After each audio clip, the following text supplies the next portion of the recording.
Good evening and welcome to this meeting of the Willoughby East Lake City Schools Board of Education. An historic event. We are in our new Board of Education building and thrilled to be here. We did take some pictures last time as we left the other space, and we'll probably take some pictures today as we enter this lovely space. It is 7:01 p.m. and Mr. Parkinson, will you call the roll? Dr. Beal? Here. Mr. Jones? Here. Here. Here. Thank you. Will you join me in the Pledge of Allegiance?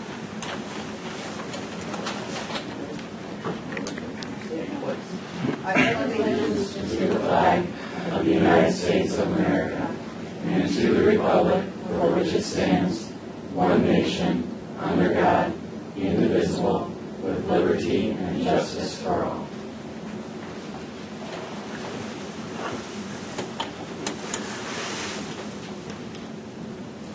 It is now time for public comment. Is there anyone who wishes to speak? Mrs. Warner, I have one person. This is Yeah, I'm recovering accountant. I have lots of accounts. Are you guys in line? No. Oh, there. So I thought, well, maybe this is the lineup. First in the new building. Oh, first in the new building. Oh, this is really cool. Mr. Joel, you state your name, your address, and your topic of conversation, and you have approximately 3 minutes to speak. Deanna Rowe. My address is 38111 West Spalding Street, Willoughby, Ohio. I own the Homestead House Bed and Breakfast. That's in that house.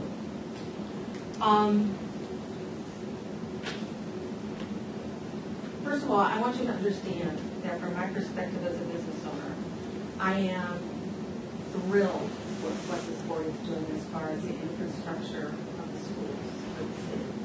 It has actually been a joy to watch strategic plan go from a concept to reality, to see the new buildings being built, hearing all the excitement.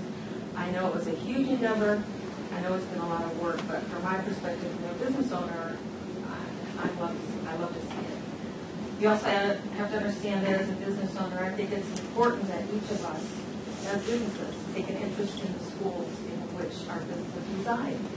To me, they produce the next generation of employees, entrepreneurs, of which I'm one, and it's also important to our democracy. So I think education is extremely important. However, with that being said, I wanted to explain to you what my weekend was like. Started back last Thursday, telephone call at 10:30 at night looking for a donation for the school. 3 knocks to my door on Saturday looking for donations to the school.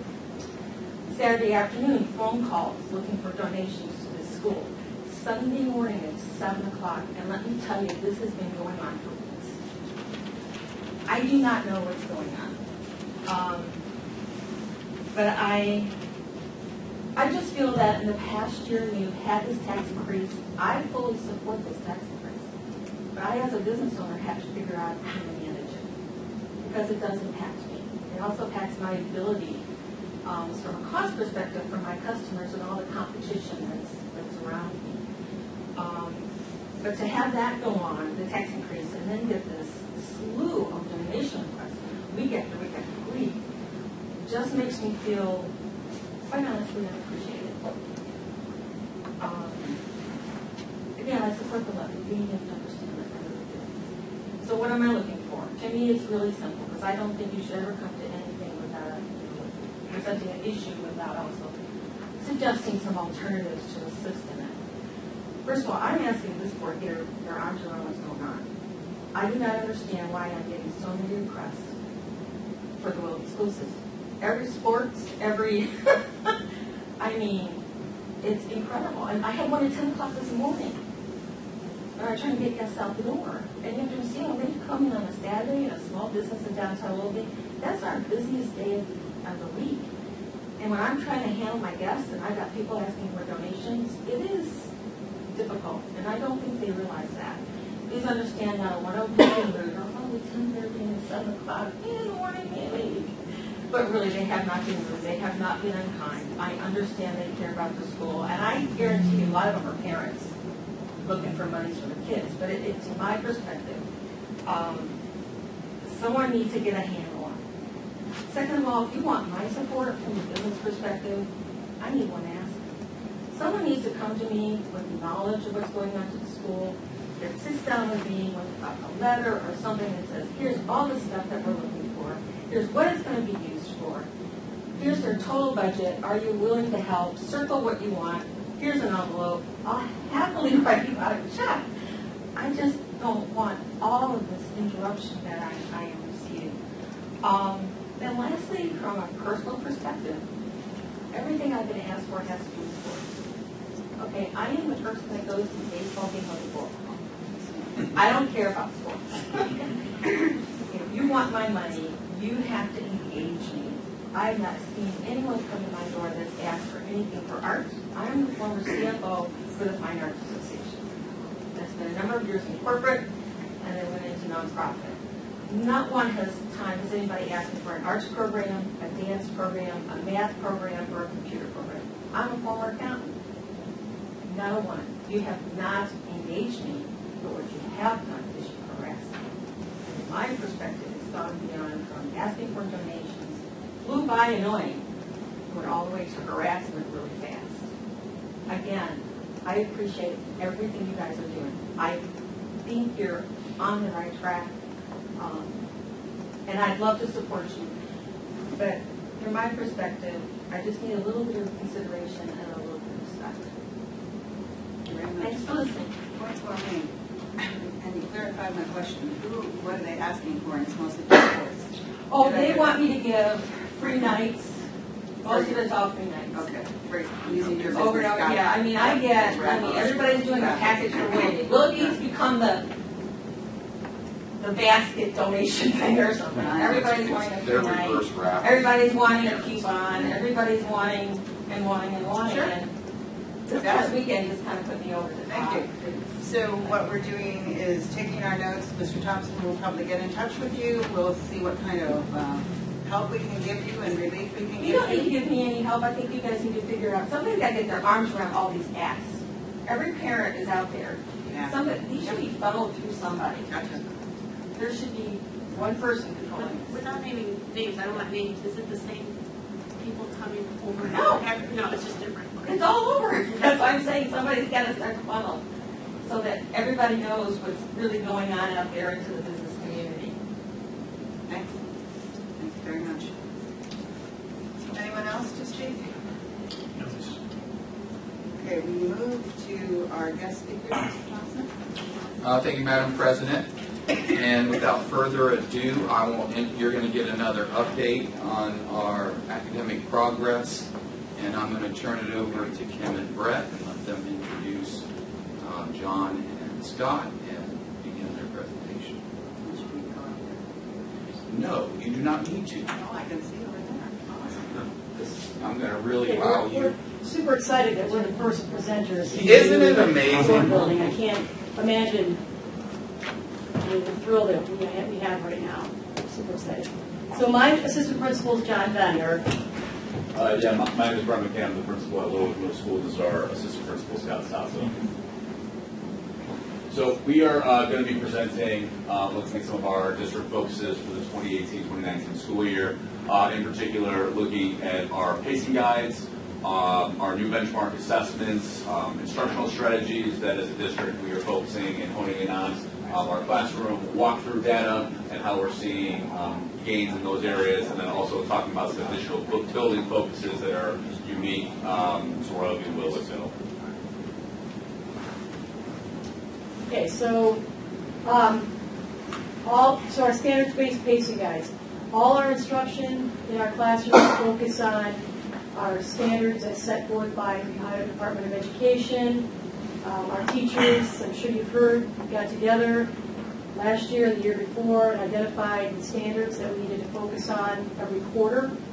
And by doing that, we are focusing on the skills that the students need to master at the end of each grade level. Also, we have prioritized pacing guides for our tested areas, which is our grades 3 through 8 in our high school. This helps to ensure that all our teachers are teaching the same thing across our district at each grade level. And we as principals and assistant principals are monitoring the implementation of these pacing guides, and we are having conversations with teacher based on data instead of, what field trip we're going on. We're having data-driven conversations with our staff.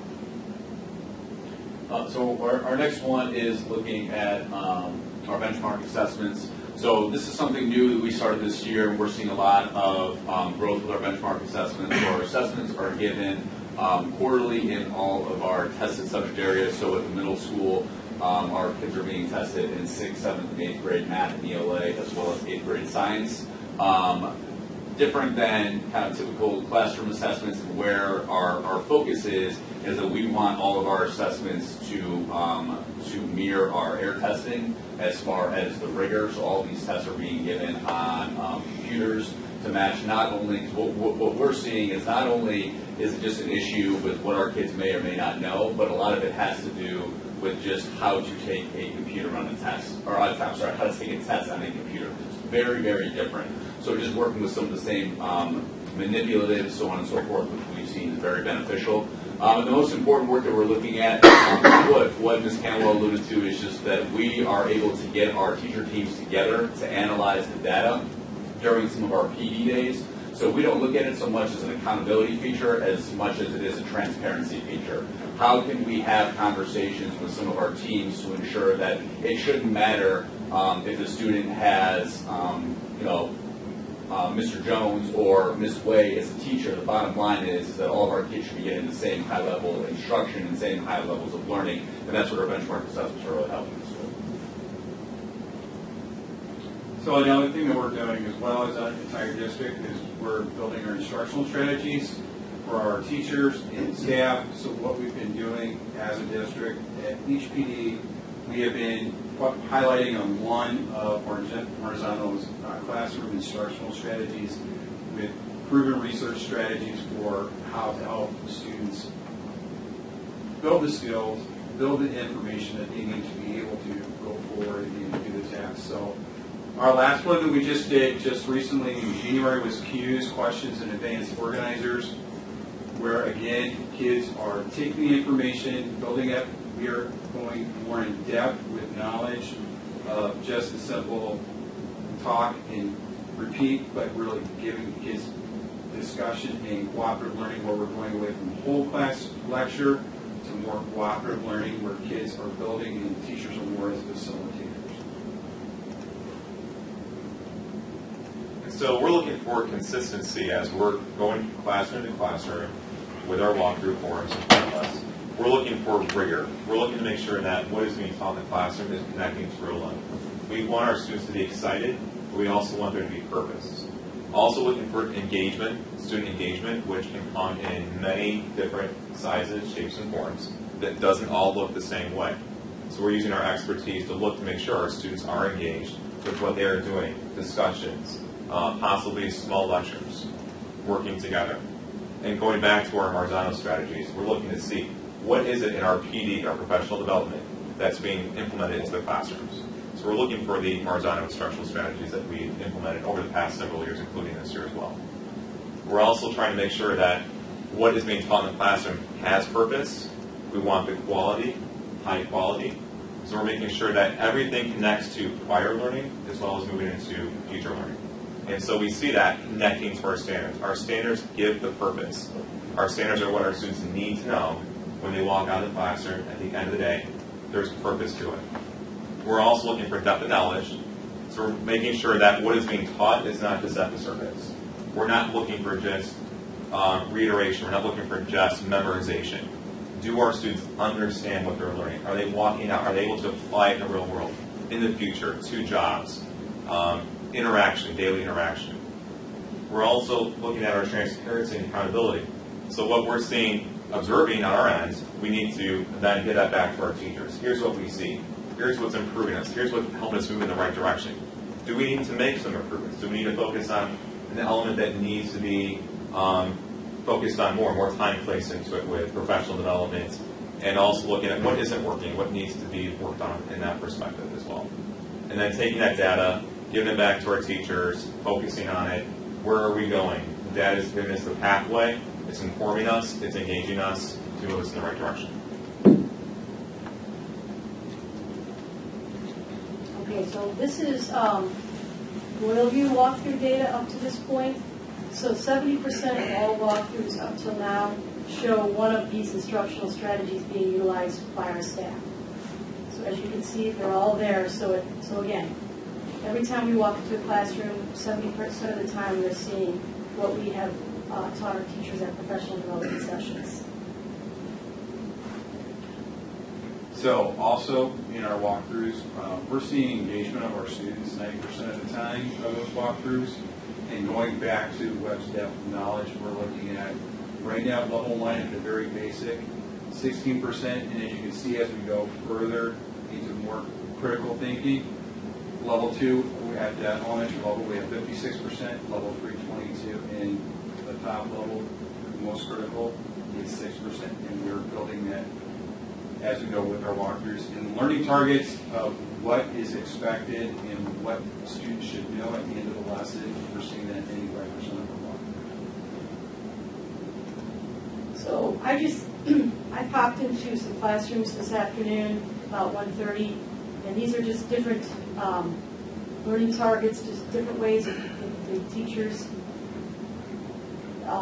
write their objectives for the kids, the I can statements. So we have a 4th grade, we have a 1st grade, everyone's hard to see, it's a 5th grade, and then another one, the 3rd grade, I can statements for every subject. So this is the kind of thing that we expect to see, but we also expect not just to see that, but we also expect to see that is aligned to the instruction that is actually happening in the classroom. So we talk to kids and we ask them, do you know what the I can statement is? And generally they do. And then why? Why are you learning this? What are you going to do with this? So those types of questions. So, talking to the kids, not just walking in, looking at the teacher, looking at the kids, but actually talking with the kids. Gives you a lot of information. Okay, I threw these in.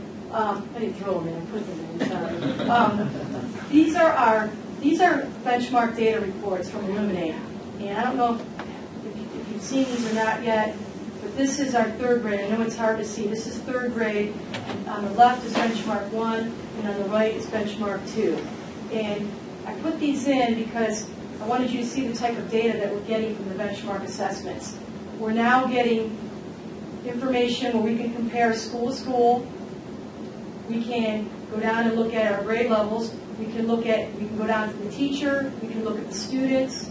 We can look at the standards. We can look at the question. And we can determine, because you could go way into depth with these reports. You could determine, you can look at the question and say, okay, all my kids missed this, so something is wrong. But my colleague over here, she got them all right, so we need to talk, and I need to figure out what she's doing. So, and it's hard to see, but benchmark 1, the kids struggle, the teachers struggle. With benchmark 2, there is big improvement. I know it's hard to see. And I just did that for 4th grade. So it's great information for our teachers. And again, we're having conversations about data, and teachers are like having aha moments when they look at these reports. And also to help increase student achievement, especially for our kids that are at risk, we now have our elementary tutoring program. All our schools and the districts are doing that, and we're focusing on the at-risk students. And again, we're looking to improve our AIR scores. So we have developed a curriculum. Our own teachers from our buildings, from 3rd, 4th, and 5th grade got together. They developed a curriculum to match AIR-like testing, which is what our tutoring teachers are doing. So they're doing the I do, we do, you do. Everything's on the computer, just like it would be during AIR testing. So we feel really strongly that this is going to really benefit our kids this year for AIR testing. And again, it's small group targeted instruction, reading and math. It supports the classroom instruction. It's data-driven. It's no cost to parents. They have transportation, snack. So every Tuesday and Thursday for 8 weeks. So basically, going back to our walkthrough data again, so after we go through the classrooms and we look at our criteria, what we've seen is we've seen that an increase in the number of teachers that are posting their learning targets onto the board, as well as announcing those targets out loud verbally. Our students need to have a path. They need to know, where am I going from the beginning of this class to the end of the class? Where am I going from the unit to the end of the unit? From the beginning of the year to the end of the year? So that path has to be laid out. And we have seen an increase of about 75% of our learning targets are posted on a daily basis. We've also seen higher levels of student engagement. We're up to 80% as an increase. And like I said before, that engagement can come in many different shapes and forms. It possibly could be using an assignment that could be on a worksheet.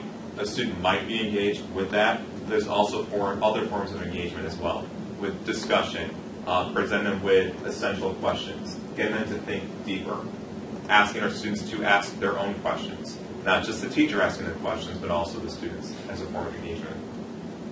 Also, our depth of knowledge.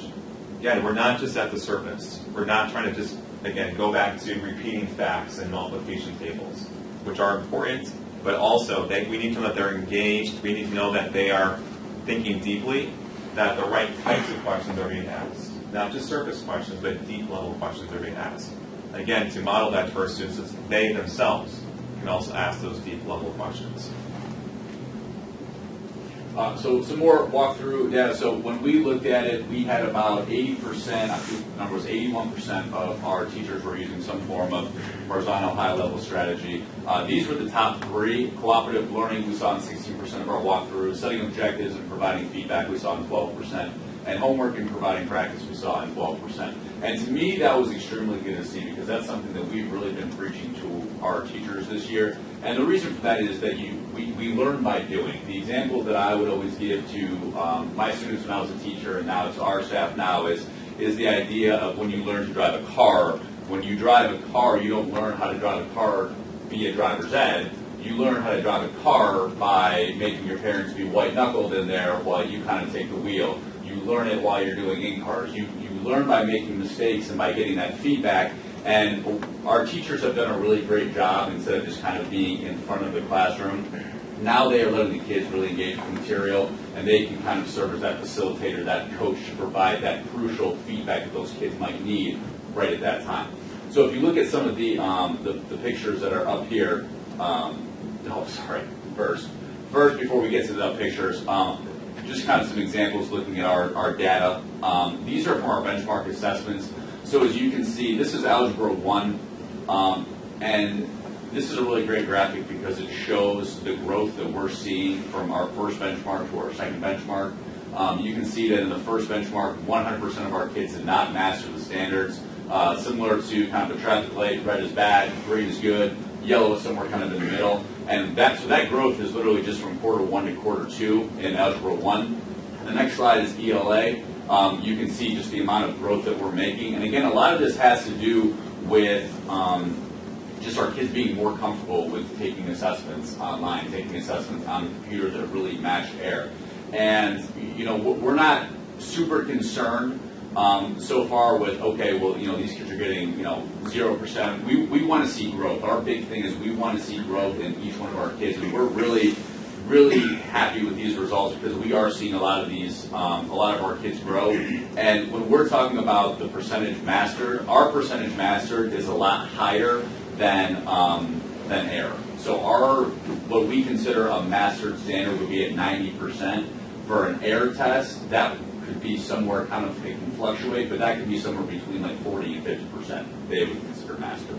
So our scales are a lot higher, and our students are really beginning to see the growth taking these tests. So now looking at these pictures, this is 21st century learning. This is what you see when you walk into Little Wick on a daily basis. You see group work, you see collaboration. Again, you see that learning by doing. The top left, we have a group of students working, I believe, in an ELA classroom, and they are collaborating, looking at poetry and finding important components of poetry. The bottom is a science class, and in the science class, you have a group of kids who are all together kind of collaborating, and the teacher is there kind of serving as that facilitator, asking probing questions and providing feedback when necessary. The top right, the students are actually taking a formative assessment where they are, the teacher is using data from a website called Edge Elastic, which kind of serves along with Illuminate to get immediate feedback where the teacher can literally be on the screen and see who's getting it and who is not, and can literally pull kids at that very instant and say, hey, you didn't do so hot at number 6. Let's go over that, where we can look at it standard by standard so our teachers know exactly where our kids are struggling and where they're doing well in. So we're seeing a lot of really, really good things as far as our instruction taking place at Willowwood Middle.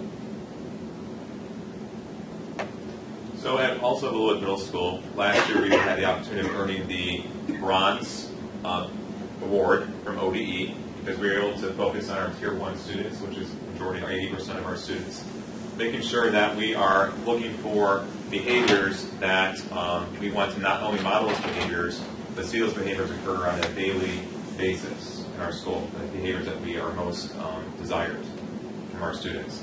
And so we are doing several different types of activities to achieve this. We have monthly drawings where students that exhibit positive behaviors, they earn what we call lantern cash at the end of the month. We have a certain prize. This past month we had pizza. We've had prizes such as like hot chocolate and popcorn and movie, different things that if you exhibit behaviors that we know will help you be successful, there are rewards for those behaviors. We also have a school store that we open up twice a month. That, again, they can use their lantern cash that they've earned by exhibiting positive behaviors, and they can purchase different things such as candy and chocolate and water and things along that nature as well. And we're going to be focusing in the year to come for next school year, focusing on our Tier 2 as well. Now that we feel like Tier 1, we've reached that 80%, we're going to maintain that, make it even better, but also focus on our Tier 2 students for next year. So one of the other things we wanted to just hit on real quick was our new 6th grade transition program, which was implemented not only at Willowwood Middle, but our other middle schools, which is where everybody belongs. Web is a really terrific program that is extremely research-based. We have approximately 40 web leaders in our building, and so they kind of mentor and work with our 6th grade students as they come in. Our web leaders provide our 6th grade students with monthly lessons on things such as kindness, organization, essential functioning skills. We do quarterly social activities with the kids that are all after school. We've seen tremendous response in kids coming to those. And then also, we've worked with our 8th graders on kind of serving as Tier 1. So Tier 1 is kind of like everyone gets it. Tier 2 is for kids who are at risk. So we've had some altercations with 6th grade students, and instead of just Mr. Stoss and myself handling it, we will actually bring in an 8th grade mentor to work with those students to make sure that they kind of understand from a kid perspective why this behavior is not okay. And what we've seen is last year we had of our referral data, about 40% of our referrals last year came from 6th grade. This year, after only 1 year of implementation of web, that number went from 40% of our kids being 6th grade being referred, that number is now down to 25%. So we've seen about a 50% jump just in 1 year with the implementation of web. Okay, we also focus on social emotional learning, Royal View. I think everybody knows our Royal View Rocks program. I'm not going to spend a lot of time on that. We are also this year applying for a PBIS Bronze Award, so hopefully we will get that. Our program's been very successful with our students. We also do monthly incentives for all of our students, but also we have in both of our buildings made sure that our expectations of what behavior looks like, positive, is present for all of our students to see in all of our hallways, in our matrix, in our staff handbooks and that. So it's constantly reinforced by the staff, students, and by all of our staff of what we want to look and see for positive behavior in our students in our schools. So the last thing we want to talk about is an idea of restorative practice that we're looking at in our buildings. So restorative practice is kind of an alternative to traditional, just regular consequences. Essentially, the idea of restorative practice is simply to find the why behind behavior. Instead of just giving consequences, giving regular discipline, suspending kids. Consequences will occur when things happen. We want to find the root cause of behavior to really detract, to ensure that these behaviors do not occur in the future. Okay, this is just an example of a tale of two schools, one that has a zero tolerance and one that uses a restorative practice. And again, I mean, I know we don't have metal detectors, but it's, it talks about a student being greeted by a metal detector, police search. On the other side, teachers and administrators are welcoming the student and fellow students. Or I guess I should say there was an argument between two kids before they came into the building. So the teacher on the zero tolerance side scolds him in front of the class. He talks back, gets a detention. The teacher on the other side, the restorative practice, waits until after class to talk with the student to learn more, set up a meeting with the school counselor.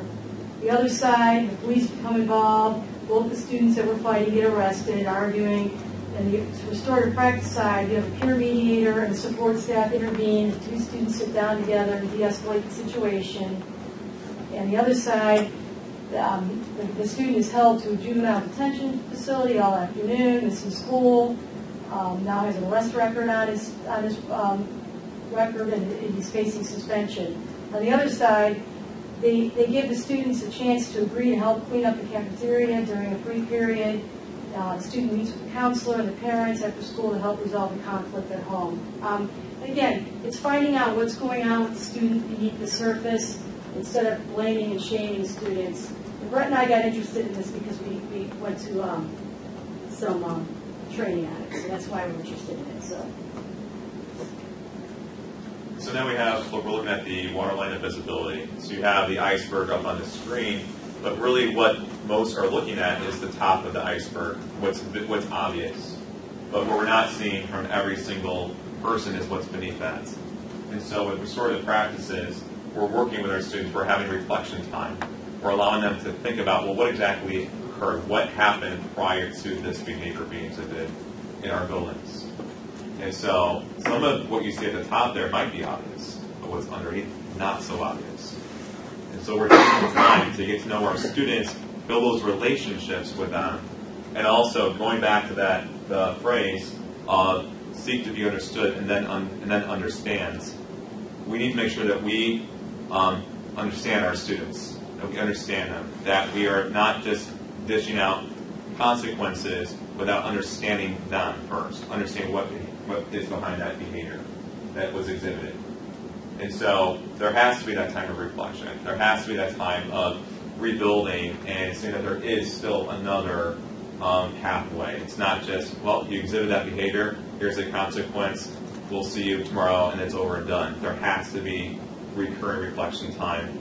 And so specifically in our building with our AEP program, we have our behavior coach that is doing a phenomenal job with trying to take the time to have not only students maintain their academics, but also to reflect on their behavior, to reflect on and gather, if there's more than one student involved, gather those students together, have that moment of reflection and build those bonds, build those relationships with each other, so that we're not just providing a consequence, but again, going deeper so we can prevent it, but also so we can understand who they are as we move to the future and try to decrease our discipline, as we've seen with our sixth grade class so far already.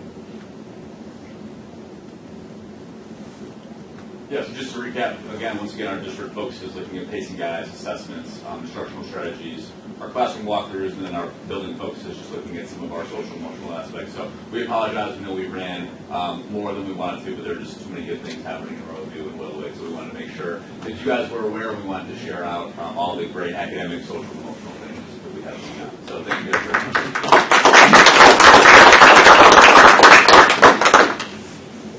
I could add to that. 35 years ago, I sat in a chair at Wood Middle School. Fast forward, learning about, say, a president and where the president lived. Fast forward 35 years ahead, my son comes home the other day saying that they put on virtual reality glasses and walked their way through one of the president's home. Yeah, it was I fantastic. could have learned so much better that way, and I know that was one of the main, I'll never forget, I don't think he's ever come home so excited. explain that usually it's like, so what did you do today? And he actually said, I looked through virtual reality goggles. Yeah, it was I want to say Thomas Jefferson's Hall. It was an 8th grade social studies U.S. history class, and we just were able, through our Reimagine 19 grant, were able to purchase a set of virtual reality glasses. So the kids actually went on a virtual tour of Monticello, which was Thomas Jefferson's home, and they were, I've never seen a group so excited to be in a history class, and I taught history for 4 years, so it was awesome. Thank you very much. Nice little guys. Great. And now we have our construction update, I believe, Mr. Thompson. Yes, John is with us from AECom, and John heads up the South project, but he's going to give us an overview of all the projects.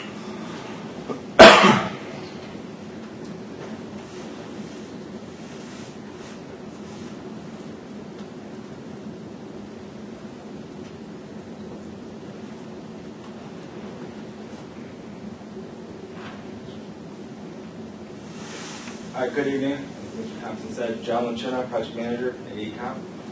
So we'll run through a quick update on the school. So I can't believe it's already mid-February, so that means 6 months, 25, 26 weeks, but who's counting anyways. So, I am. but I am. we know everybody is. So luckily, we're kind of getting through midwinter. We're about 6-8 weeks away when the weather's really going to break, so we can kind of finish up some of the exteriors. If you've driven past some of the schools, we're still able to work through the winter, but it's very selective work, like putting in windows. We've temped off some areas to do brick veneer, pumping heat in. So there's some things that just takes a little bit slower, so we're doing strategic areas that we need to do first through the next 8 weeks. So we'll start over here with North. A couple things that are going on. We're hanging drywall in the humanities wing, so it's actually, I guess, area 8. So drywall is going up over there. So you hang it, you finish it, and we'll start to paint here in the next probably 3 weeks. Over there, a lot of mechanical, electrical roughings getting done, above ceiling, in walls. So basically everything you're not going to see, for the most part, is going to be getting covered up over the next 4 to 6 weeks. As we work our way from the West Humanities and STEM wing to the Performing Arts Center. So a lot of roughings going, interior steel studs, metal walls, drywall, kitchen stud walls are basically going on. A lot of similar construction activities are going on right now. Really making that big shift over the next 3 weeks when you start to see the paint, the ceiling grid, the lights. The permanent power gets switched over, I think, this Saturday, so we'll be able to fire the lights up. That's a huge milestone to get permanent power to turn the lights on. Roofing is about 85-90%. The far east wing, area D, I think it's like some locker rooms, the wrestling room, music room. That's all weather permitting. We need a couple good days. It's not really temperature related, it's more moisture. So right now it's just very tentative. So I know Ben and Mike and Brad and them are working through a plan on that. A couple other things, exterior windows are underway, brick veneer, as weather permits. Finishing up a lot of the non-load bearing interior masonry walls. So a lot of the old schools you see are all block walls that are painted. Or, these schools have a lot of drywall, so similar to this room compared to your traditional wall. So we're finishing up those, mostly in your restrooms and whatnot, over the next couple of weeks. The bridge is showing up tomorrow. They'll connect the STEM and humanities, so they'll start to see that get erected. Stairs, a lot of miscellaneous stairs all over the place, so those start to go up, they get filled in. And then a couple of the larger air handling units have been set on the second floor of the STEM wing. So walking through a couple of pictures here, so this is the mechanical unit I was just talking about on the second floor. So there's 2 of those, so those have been set. There's a ton of ductwork, electrical that gets hooked up to those. Brick veneer, finishing up, and windows are going in, followed shortly by doors. This is a collaboration seating area. Obviously, you guys just spoke about a lot of collaboration with students. So when you're in high school, you see these a lot of in higher education buildings nowadays. So they're going to be nice wood finished collaborative seating where students can gather, talk, socialize, and whatnot. And then this would actually be in the humanities wing. This is from a carpenter of forming stud walls over the Performing Arts Auditorium. This is the kitchen, so this is soffit. There's going to be the whole line, and the kitchen equipment will actually sit inside of those walls there. Is that the servery? The servery. Yeah. It's the Mongolian grill there. Yeah, so that's the one that is circular. Actually, the Mongolian grill sits out separate. This is a lot of your like compartment type kitchen servery. These are your pumps, sliding your boilers, mechanical systems. So those are obviously a lot of the infrastructure for the school. So those are getting set and piped up and wired up. Electrical panels, those are starting to get dressed together with all your breakers and whatnot. So that this is a big thing. So Saturday when they come to switch over the power, obviously that's in place. And then these are a lot of the things that go together. These are isolation pads and mechanical units are sitting on. Okay, so here's the drywall. You can see, if you look up at the top of the wall, they started to tape it. So we'll tape it, mud it, sand it. It's a couple coats. And then a couple weeks they'll start to turn orange, black, white. I'm not sure what colors, but None of the above. I don't even guess. So this is looking down at the stage in the auditorium, and then behind the wall is obviously your back of house stage, mechanical, electrical rooms, and getting the catwalk and everything set up there as well. It's kind of, you can see it at the top. Okay. So moving over down the street a little bit to Longfellow. This one's going to be done in the next couple, I guess we'll call it 8 weeks. Furniture is actually going to be arriving early mid-March. Takes a couple weeks, so by early April we should be really doing punch lists, some final cleaning, final startups, and testing and whatnot. So right now a couple things though, just some loose ends that are getting buttoned up. It's the main entrance canopy, so that's being put together. There's a really cool decorative spiral staircase right in the main entrance, so with all the curvature and everything that's coming in right now, in the next 2 weeks or so. Exterior doors, some glazing, metal siding, that's all going to be getting finished up. So if you drove by, you see some glass missing, some plywood that's going to be covered eventually. And a little bit of roof detailing as the weather permits. Flooring, light fixtures, door hardware, turning on all the mechanical equipment, final inspections, air balancing, all your technology, speakers, and all your systems, getting projectors, getting all those things turned on over the next couple of weeks. So Longfellow is looking really, really good. Again, some technology, casework, the elevator is underway. Lockers are coming 1st of March. Very pleased with the quality of the work. All the contractors at North are the same at Longfellow. About 50% of the same at South. But obviously, the quality of the work is currently out for bid for the demolition of Longfellow North and Willoughby Middle School. Bids come in this Thursday. Hope to be then we'll probably get the next meeting. We'll be looking for award for the abatement and demolition of those buildings, which will happen this summer, followed by a lot of site work to really get the building site ready for opening. All right. A couple of pictures. Here's the kitchen equipment. So this is the kitchen hood with obviously your kitchen equipment. You can see they'll go and drop some ceiling tile. The floor is protected right now. A couple storefronts, just missing some glass and doors. And here's the canopy that started, so that's the galvanized steel. This is the second floor of that spiral staircase area, so you can tell it's starting the south, it's been painted, it's starting to be finished. So we're working through that and the whole guardrail system. Here's some casework and ceilings going together. These are some of the sinks in the group restrooms. When you start to see plumbing fixtures, now you're really some toilet partitions, toilet accessories away from really wrapping up those rooms. Again, go in this room, drop ceiling tile, clean it up, and you're done in a couple minutes. This is the gymnasium. A lot of the ductwork's up, gym equipment, sorry, student dining. Yeah, I know. It's a huge room. So, student dining's wrapping up as well. The colors are paint. Again, this is the kitchen area. A lot of finished flooring and wall base has been installed. Your main lobby.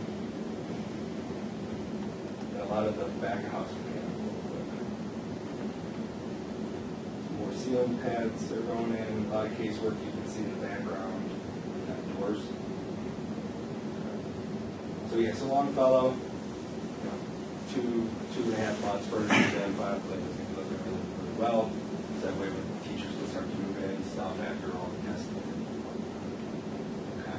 All right, jumping over to South High School here in YMCA Senior Center. Our area 1, so right now we're doing drywall, a lot of painting. We've had painting done first, second floor. We have casework being delivered both floors. Turned over to permanent power. So our Area 1 academic wing is looking really well from a schedule perspective. We have ceilings going in. We have light fixtures being dropped. We're working on our collaborative seating area. Going into the admin, drywall should be 100% in the next week on both floors. We'll start finishing the drywall, followed by paint and sealing. Going over to student dining, doing a lot of the overhead rough end. And we have a lot of block walls in our kitchen area, so we'll be done with those hopefully by the end of this week. Again, doing a lot of above ceiling rough end. Going into the gym and field house, our metal panels are complete on the outside. We hit a major milestone a couple weeks ago when we poured the track out 100%. So you can get up on that right now. Our gym equipment's been measured. It's coming in 1st of April. We started to set light fixtures, which you'll see in the gym. And we're not too far off, and we're going to start painting it. YMCA, we're about 60% done on the exterior with these big white metal panels. Contractor's back this week. It's just that one's weather permitting because they have to set the panels with crane. So we'll be working on that. Weather permitting on the roof. It's the only area of the building we don't have a roof on. We're projecting hopefully right after St. Patty's Day we can get back on it.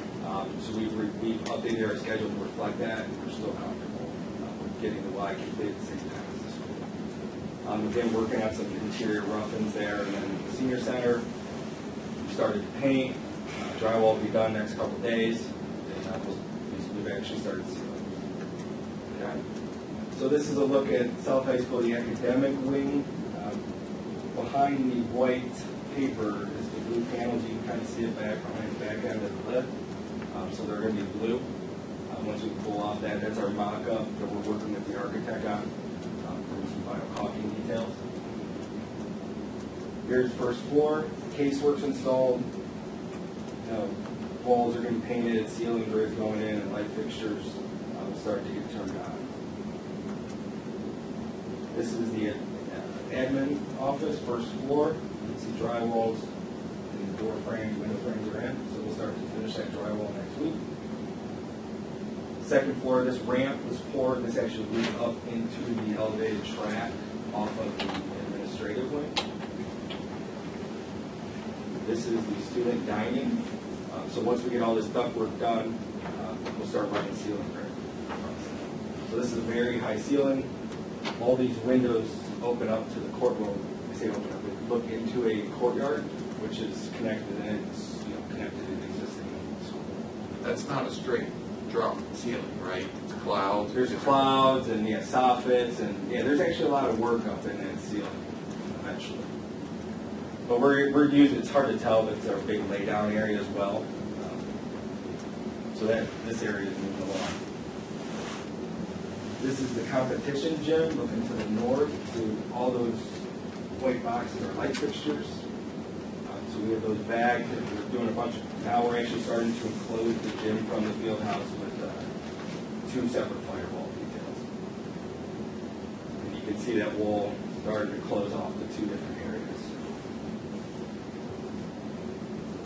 This is the leisure pool, so this is our final pool pour. So now we're done. We're actually doing all the piping for this pool and backfilling it shortly. And then opening you see already has block walls 5 feet up. A nice little stage we poured in the senior center. Drywall's done. This area is actually starting to get painted right now. This is the corridor, so you can see it's painted, all the ceiling roughness in, and Along the straightest hallway to mankind.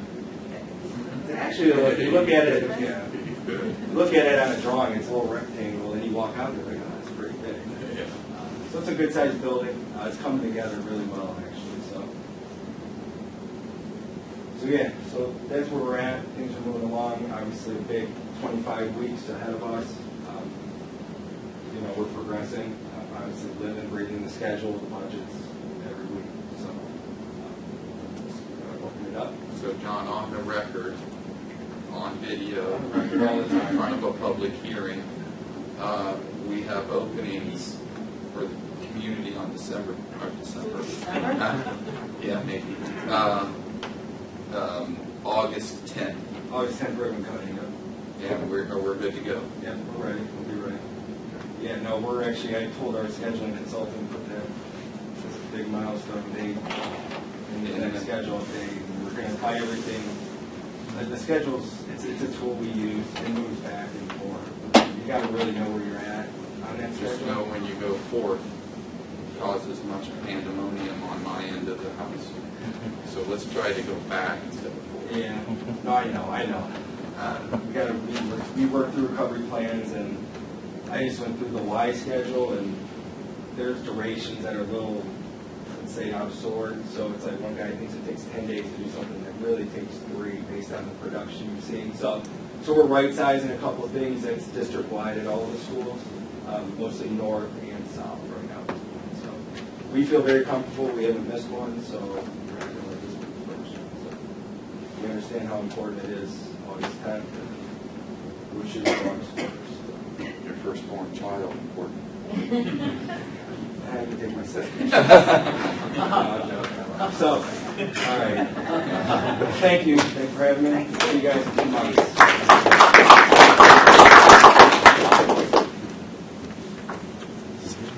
This meeting, I'm looking for approval of the minutes. The first one is minutes 2A, approval of minutes from the meeting January 14th, 2019. Is there a motion? Madam President, Mrs. Zerman. I make the motion to approve item 2A, approval of minutes of January 14th, 2019. Thank you, Mrs. Zerman. Is there a second? Mr. Jones. I second that motion. Thank you. It has been moved and seconded that we approve the minutes of the meeting January 14th, 2019. Is there any discussion?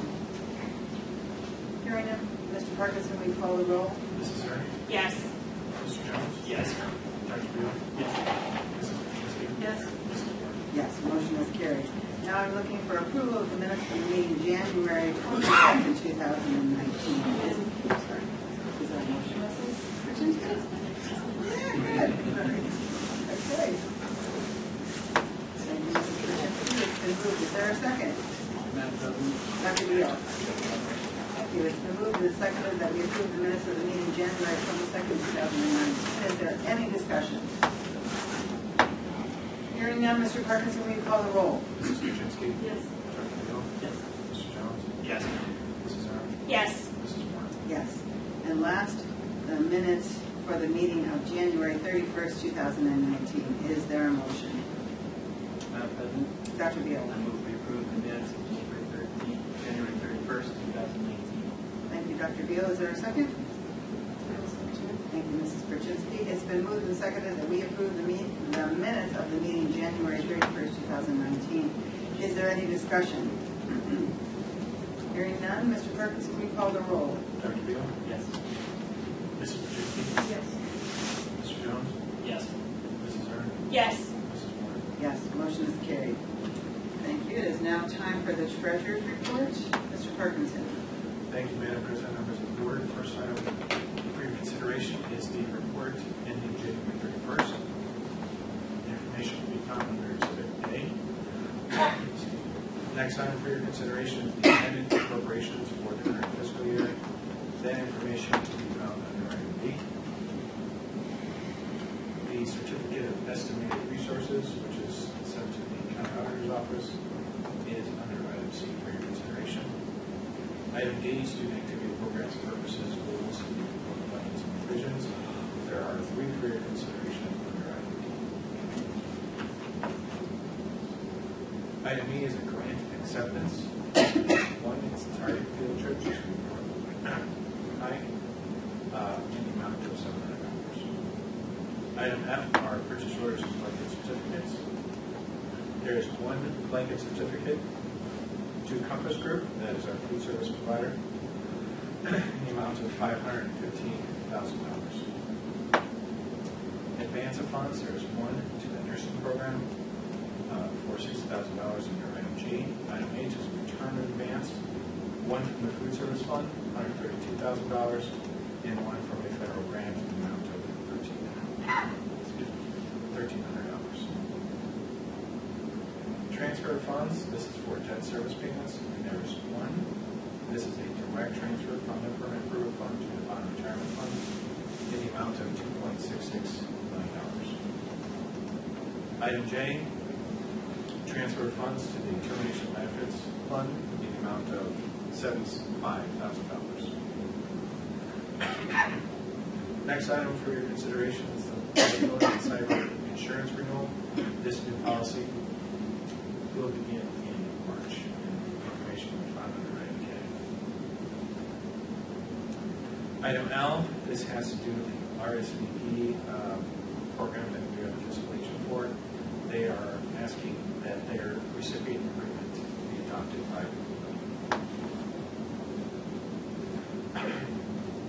Item M, gift and donation. Various individuals and organizations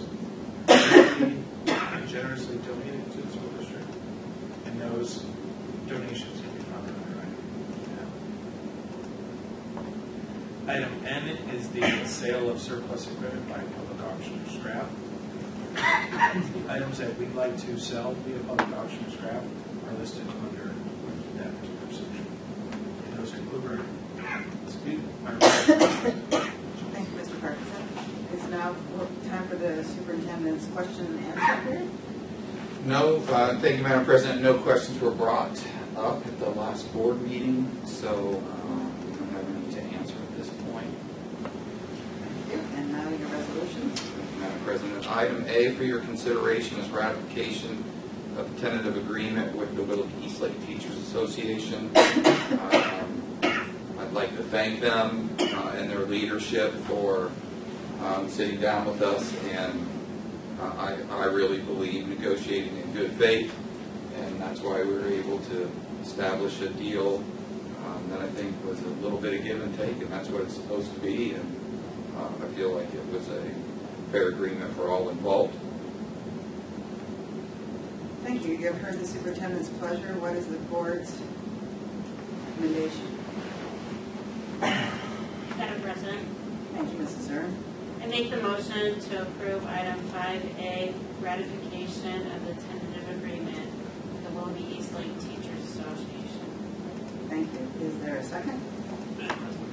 Mr. Jones. I second. Thank you. It's been moved and seconded that we approve item 5A, ratification of the tentative agreement with the Willoughby East Lake Teachers Association. Is there any discussion? I believe the board would agree with what Mr. Thompson has said, and it's really great that both sides came together and rather quickly came to a good agreement. So we appreciate working on both sides. Is there, hearing no discussion, is there, Mr. Perkins, will you call the roll? Mrs. Zern? Yes. Mr. Jones? Yes. Dr. Beal? Yes. Mrs. Paczynski? Yes. Mrs. Moore? Yes. Motion is carried. Mr. Thompson? Item B for your consideration is the 2019-20 College Credit Plus Master Agreements with Lakeland Community College and the University of Akron. Of course, we have multiple agreements with other universities as well. And finally is the personnel agenda item. All those folks that are on the agenda to be approved are tentative on pending receipt of satisfactory records from the Bureau of Criminal Investigation and Identification, Ohio Department of Education, and the Federal Bureau of Investigation prior to them becoming full-time employees within the district. Mr. Thompson. Just to let you know that the next regular meeting of this Board of Education is scheduled for March 11th, 2019, right here at 7 p.m. on the first floor of the Willoughby East Lake Board of Education building on Curtis Boulevard in East Lake. I'm looking for a motion now to approve item 7A, the consent calendar. Is there a motion? Madam President, Mr. Jones. I motion to approve item 7A, adoption of consent calendar. Thank you, Mr. Jones. Is there a second? Madam President, Dr. Beal. second that motion. Thank you, Dr. Beal. It's been moved and seconded that we adopt the consent calendar from this meeting. Is there any discussion? Hearing none, Mr. Perkinson, will you call the roll? Mr. Jones? Yes. Dr. Beal? Yes. Mrs. Zern? Yes. Mrs. Paczynski? Yes. Mrs. Warner? Yes, motion is carried. Press review? Anything you would like to ask or say or introduce yourself to the crowd or? Yeah, Okay. I apologize for not introducing myself at the last meeting, I think in December. I started with the News Herald in November. First newspaper job, so I definitely understand the concept of press review. But yeah, again, my name is Tyler Rigg. I cover Willoughby East Lake schools and city of Willoughby as well. Awesome. Congratulations. If there's no other business to be brought before this board, I'm looking for a motion to adjourn. Madam President, Mrs. I Paczynski. make a motion. Thank you. Is there a second? Madam President, Mrs. Zern. I will second. Thank you. It's been moved and seconded that we adjourn this meeting at 8:02 p.m. Is there any discussion? Hearing none, Mr. Perkinson, will you call the roll? Mrs. Paczynski? Yes. Mrs. Zern? Yes. Dr. Beal? Yes. Mr. Jones? Yes. Mrs. Warner? Yes, motion is carried. We are adjourned. Thanks for coming.